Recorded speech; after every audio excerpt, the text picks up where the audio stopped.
berunding, masuk mesyuarat dan sebagainya. Oleh kerana masa yang kita ambil itu agak lama untuk kita tukar mood, kali ini saya turun di mana-mana, nampak jelas isyarat yang akar umbi keadilan hantar ialah saudara-saudari sudah bersedia untuk bertempur macam dulu balik. Betul? Baik. Sebab tu saya pergi mana-mana, kalau pergi kat boot kereta saya dah penuh. Saya pergi ke Johor, saya pergi ke Terengganu. Terengganu bagi saya kuih raya. Jadi kuih raya tak payah buat dah. Saya pergi kat Kelantan, Kelantan bagi ada dodol lah semua. Kelantan juga bagi makan nasi bungkus untuk berhenti buka puasa. Saya pergi dekat Kedah semalam, Kedah bagi saya lemang dengan serunding. Jadi lemang dengan serunding selesai lah. Ini istimewa parti kita, saudara-saudari.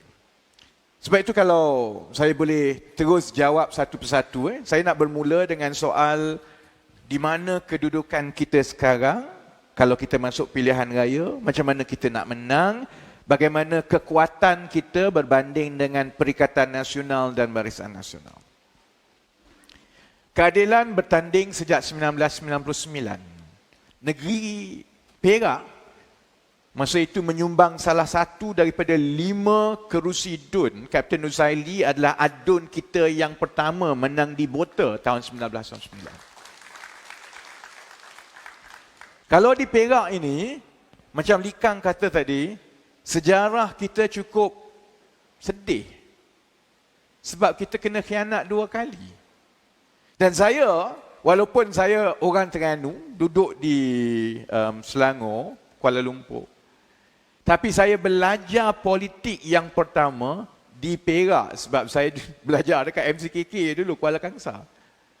Budak-budak MCKK dulu, kerja kami selain daripada, kena belajar-belajar lah. Salah satu benda yang memang kami dilatih daripada awal ialah jadi ahli politik. Ada 2 jenis ahli politik kat sekolah. Satu ahli politik cium tangan cikgu, dia jadi pengawas. Satu lagi ahli politik, kaki pukul kaki lawan macam saya. Semua tak betul. Semua langgar. Kita orang ni yang selalunya kena rotan. Ahli politik macam ini, mesyuarat dia pukul 2 pagi bawah tangga masa gelap. Jadi walaupun saya orang Terengganu, orang Selangor, Perak cukup rapat dengan saya kerana sebahagian besar yang saya belajar mengenai politik, mengenai hidup, mengenai kemahiran, saya belajar daripada orang-orang Perak yang menjadi guru yang mendidik saya selama ini. Jadi sebab itu bila Perak kena khianat 2 kali, luka itu dalam. Tahun 2009 kena khianat. Dalam luka, ambil masa yang lama untuk kita nak berubat dan juga untuk orang yakin dengan kita. Kemudian tahun 2020, sekali lagi kita kena khianat. Orang kita khianat kita, rakan kita pun khianat kita. Sebab itu, kalau tanya saya, berdasarkan daripada pengalaman kita yang 20 tahun lebih itu, terutamanya juga yang di Perak ini, sebab itu kita kena yakin dengan diri kita. 2 kali kita kena khianat di Perak. Itu sedikit pun tidak melunturkan semangat saudara-saudara. Saudara-saudari tak diberikan jawatan, tak ditawarkan apa-apa, tapi setiap kali ada pilihan raya di negeri ini, keadilan di Perak masih lagi berjuang dan berusaha dengan sendiri tanpa banyak bantuan. Kalau parti lain dah lama terkubur dah. Tapi di Perak, setiap kali ada pemilihan, ramai calon. Setiap kali ada soalan, orang lain tanya 10, dia tanya 25. Sebab itu selepas 20 tahun, kalau tanya tentang strategi pilihan raya, kita kena yakin dengan diri kita sendiri. Kalau lepas 20 tahun, kita tidak yakin dengan kekuatan kita, lebih baik kita tutup kedai. Kita tak payah buatlah parti ni. Tak payah dah. Kalau orang luar yakin dengan kita ada saudara Arasu, kita ada saudara Siva, kita ada ramai lagi yang bukan anggota parti pun datang nak jumpa kita. Kalau orang luar yakin dengan kita, tapi kita tak yakin dengan diri kita sendiri saudara-saudari, lebih baik kita tutup kedai. Sebab itu, pandangan saya, sebelum saya jawab latar belakang semua, pandangan saya dalam keadaan semasa yang pilihan raya umum besar kemungkinan adalah 4-5 bulan daripada sekarang, jalan yang terbaik ialah kita angkat senjata politik kita, kita kena lawan UMNO, Barisan Nasional, Perikatan Nasional, kita kena dekatkan diri kita dengan rakyat dan satu-satunya cara yang telah pun terbukti berulang-ulang kali dalam 5 pilihan raya yang kita pernah masuk, untuk menang dengan rakyat, kita angkat suara rakyat. Lebih banyak kita bercakap mengenai rakyat, lebih banyak kita suarakan kepayahan mereka, lebih kreatif kita membentangkan cadangan-cadangan kita, lebih banyak pengundi-pengundi akan terpikat dengan kita. Jadi sebab itu, soal strategi dan pendekatan dalam pilihan raya kali ini jelas bagi saya. Di satu pihak, Saudara Saifuddin telah mengemudi pimpinan kanan di sekeliling Datuk Seri Anwar Ibrahim sejak 3-4 tahun yang lepas. Jalan yang diambil ialah dengan berunding. Jalan yang diambil ialah dengan pendekatan. Kalau kita perlukan 3-4 orang lagi ahli parlimen supaya Datuk Seri Anwar Ibrahim boleh jadi Perdana Menteri, bukankah lebih baik kalau kita berunding? Saya sebenarnya tak ada masalah kalau rundingan itu berjaya. Pertama, saya faham mungkin keperluannya pada ketika itu walaupun saya tidak setuju kerana saya tak percayakan UMNO. Saya tak boleh, logik saya ialah tidak masuk akal Najib dengan Zahid akan bersetuju bahawa UMNO sokong Datuk Seri Anwar Ibrahim, bagi Datuk Seri Anwar Ibrahim jadi Perdana Menteri. Tak masuk akal bagi saya. Walaupun apa yang Najib dengan Zahid kata. Lagipun kita tahu Najib dengan Zahid kaki dalam penjara. Memang dia akan cakap apa-apa sahaja untuk dia lepas penjara. Jadi saya faham kalau ada keperluan logik pada ketika itu untuk mencuba, walaupun saya tak setuju.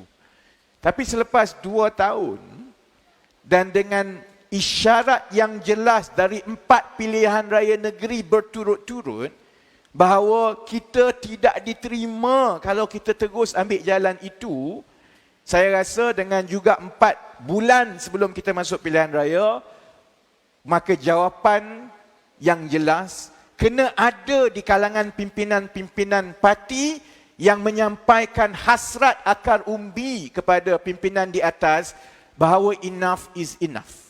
Kita tak nak dah runding, satu kerana kita tak yakin dia akan berlaku, yang kedua kita bimbang kena khianat balik, yang ketiga kita tahu juga rakyat akan jauh daripada ketiga, dan yang paling penting keempat, bila kita berunding, kita tak boleh nak pukul dia.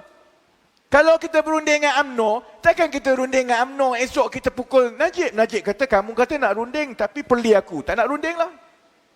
Jadi kalau tinggal 4 bulan daripada sekarang dan kita perlu untuk menyerang, maka kita tak boleh berunding dengan orang-orang yang akan menjadi saingan kita. Jadi itu menjelaskan kenapa bagi saya pemilihan kali ini sepatutnya menjadi satu pungutan suara yang jelas daripada akar umbi. Keputusan itu adalah keputusan saudara-saudari, adik kakak. Kalau saudara-saudari rasakan untuk masuk pilihan raya ini, kebajikan dan kedudukan parti lebih terjamin kalau kita runding dan terus runding dengan UMNO, Bersatu, PAS dan parti-parti lain. Saya nasihatkan saudara-saudari supaya pilih saingan saya, Saudara Saifuddin Nasution Ismail, kerana itu pandangan dan kemahiran dia. Dia boleh buat tu. Tapi kalau saudara-saudari merasakan untuk masuk pilihan raya kali ini kita perlu bertempur macam dulu. Kita kena berkempen, kita kena menang undi rakyat. Kita nak dapatkan undi daripada UMNO pun kita nak curi, daripada Perikatan Nasional pun kita nak curi. Kalau kita rasa luka hasil daripada pengkhianatan itu masih belum sembuh dan dia dalam, saudara-saudari perlukan seorang kaki pukul macam saya. Sebab itu, pilihan itu pilihan saudara-saudari. Saya tak ada masalah. Sebab macam saya sebut tadi, saya bahagia dengan hidup saya sebelum ini. Saya tidak ada minat dalam politik sebenarnya. Saya berpolitik atas setia kawan kepada kawan-kawan. Sebab dulu masa 1998, hampir semua generasi saya masuk dalam keadilan. Saya pun masuk keadilan. Jadi semua kawan saya dalam keadilan. Jadi selepas 20 tahun, hampir semua orbit hidup saya ni keadilan. Bukan sebab nak jadi menteri ke, saya tak berminat yang itu. Tapi saya juga tahu dalam sesuatu perang, dan saya selalu sebut pilihan raya ni seperti satu perang. Pilihan raya ni masuk perang. Dalam sesuatu perang, menang kalah bala tentera itu ditentukan oleh beberapa perkara. Pertama, ditentukan dari tempat mana peperangan itu berlaku. Bala tentera yang memilih tempat lebih awal dan lebih sesuai, hampir semua peperangan zaman dulu dimenangi oleh bala tentera yang memilih tempat terlebih dahulu. Selalunya dia pilih tempat atas. Bala tentera yang ada di tempat yang lagi tinggi selalunya akan menang berbanding yang kena bertahan dekat bawah. Itu satu. Kedua, mana-mana peperangan, dia mesti pilih general yang betul. Ada masa generalnya begini, ada masa generalnya begitu. Contohnya, masuk perang, perang itu dalam fire. Kamu hantar general yang tak tahu berenang, mampulah. Jadi, kita nak masuk pilihan raya ni, saudara-saudari sebagai anggota parti ada hak untuk pilih general mana yang nak masuk dalam, yang kita nak bawa, kerana barisan yang saudara-saudari pilih itu akan menentukan rentak dan tempo macam mana kita masuk pilihan raya. Okey? Kita selesaikan yang itu. Yang itu saya tak bimbang. Kerana yang itu kita akan selesaikan secara demokratik dalam parti dalam tempoh sebulan daripada sekarang. Apapun keputusan pemilihan kali ini, kita kena hormat. Kalau anggota parti membuat keputusan, yang menang itu saudara Saifuddin, saya terima sebulat-bulatnya bahawa anggota parti mahukan pimpinan berunding dengan UMNO, dengan bersatu, dan cara yang ada sekarang ini, yang tidak keras dan kasar macam saya, cara itu yang dipilih oleh anggota parti, saya tak ada masalah. Apa yang saya dengan Izzah dah tetapkan bahawa kita kena terus berkempen dengan rakyat, sebab itu kita lancarkan Ayuh Malaysia. Supaya apapun keputusan anggota parti dalam pemilihan ini, kami akan tetap bergerak di luar untuk berkempen dengan rakyat. Kerana kami tahu kalau tak menang PRU 15, insya-Allah kita akan menang besar PRU 16 saudara-saudari kalau kita mula daripada sekarang. Jadi soal itu tak ada masalah. Kalau saya menang, saya juga harap kawan-kawan yang lain, pimpinan-pimpinan yang lain menerima suara akar umbi bahawa yang memenangkan saya itu, kalau saya menang, adalah kerana ini keputusan anggota akar umbi, ini kehendak mereka untuk kita masuk dalam pilihan raya. Dia nak seorang yang keras, dia nak kaki pukul, dia nak kita lawan, dia tak nak kita berunding. Jadi keputusan itu bukan keputusan saya, bukan keputusan Saifuddin, bukan keputusan Datuk Seri Anwar saudara-saudari. Itu keputusan saudara-saudari, dan pilihlah dengan yang terbaik dalam tempoh 1-2 minggu ini. Selesai pemilihan kita, kita akan lawan UMNO, Barisan Nasional, Perikatan Nasional sebaik-baiknya. Baik ya? Untuk lawan dengan berkesan, saya selalu sebut, sama yang saya ulang berkali-kali, masuk pilihan raya ni sebenarnya macam masuk perang. Apa tanggungjawab tentera dekat bawah? Kapten Usaili dulu askar, tahu. Dan askar dekat bawah, apa tanggungjawab kita kalau saya jadi askar dekat bawah? Saya kena pastikan saya ikut arahan. Saya tak boleh kalau saya askar, pangkat prebet, saya rasa saya layak untuk buat keputusan macam saya general. Sebab saya tak nampak semua. Saya nampak yang kat depan saya tu je. Saya ada peluru banyak tu je. Aku mana tahu air cover banyak mana, berapa banyak logistik kat mana. Itu semua hal general. Askar macam yang anggota jentera kita dekat bawah, saudara-saudari kena perlu berdisiplin dan ikut arahan dan buat yang telah ditetapkan. Itu organisasi masuk perang. Apa tanggungjawab? General. General, janganlah perasan mentang-mentang kau general, engkau boleh buat keputusan, engkau tak fikir apa yang jadi kepada rakyat dan askar di bawah. Seorang jeneral yang bertanggungjawab, dia akan tentukan kalau aku hantar batalion aku masuk ke sana, boleh selamat ke tidak budak-budak ni? Adakah aku akan hantar askar aku hanya untuk kena sembelih? Itu tanggungjawab jeneral. Kalau jeneral rasa, kalau kita masuk pun kita takkan menang, dia orang semua mati, aku lebih baik bawa budak-budak aku masuk, kita buat kubu ke, kita bertahan ke, itu tanggungjawab jeneral. Masing-masing ada tanggungjawab yang penting. Baik. Sebab itu nak masuk pilihan raya, kita nak lawan UMNO, Barisan Nasional dan Perikatan Nasional, kita kena tahu kekuatan kita kena tahu kekuatan dan kelemahan dia. Sebab sebagai jeneral, orang macam saya, Saifuddin, Datuk Seri Anwar Ibrahim, Nurul Izzah, Kak Oji, Lee Kang, Nik Nazmi, sebagai jeneral adalah sangat tidak bertanggungjawab kalau kami hantar saudara-saudari anggota parti masuk pilihan raya untuk kena sembelih. Sebab saudara-saudari yang habiskan masa, saudara-saudari yang keluarkan wang, saudara-saudari yang kena maki, saudara-saudari yang tak tidur malam. Kita selepas 20 tahun, pimpinan semua jadi dewa lah. Datang orang angkat, letak orang kipas. Saya pernah ingat jadi orang bawah macam saudara-saudari, tampal poster tiap-tiap malam. Sebab itu, sebagai orang atas, tanggungjawab tu cukup penting. Kalau kalah 4 kali berturut-turut pilihan raya, kita tak boleh nak kata everything is well. Semua baik.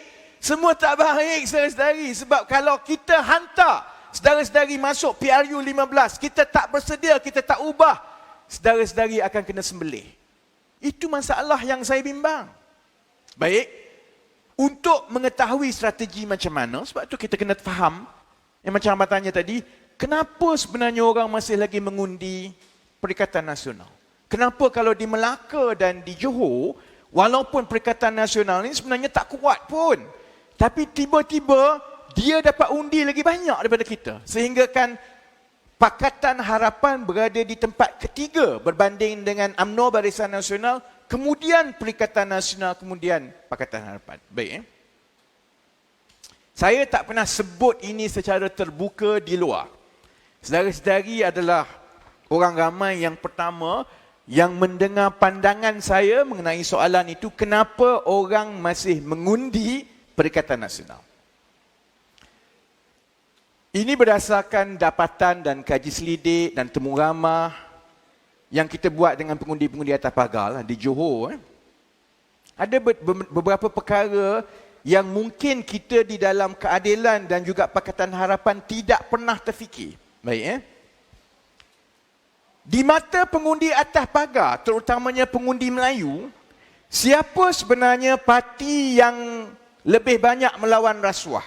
Bersatu ataupun keadilan? Kita kata keadilan. Ada pengundi-pengundi atas pagar Melayu yang merasakan bersatu yang lagi kuat lawan rasuah. Mesti kita macam, engkau ni gila ke apa? Tak masuk akal. Macam kau tak tahu rekod pimpinan yang ada dalam bersatu tu. Tapi kita kena ingat, pengundi atas pagar, dia tidak mengambil tahu mengenai politik mendalam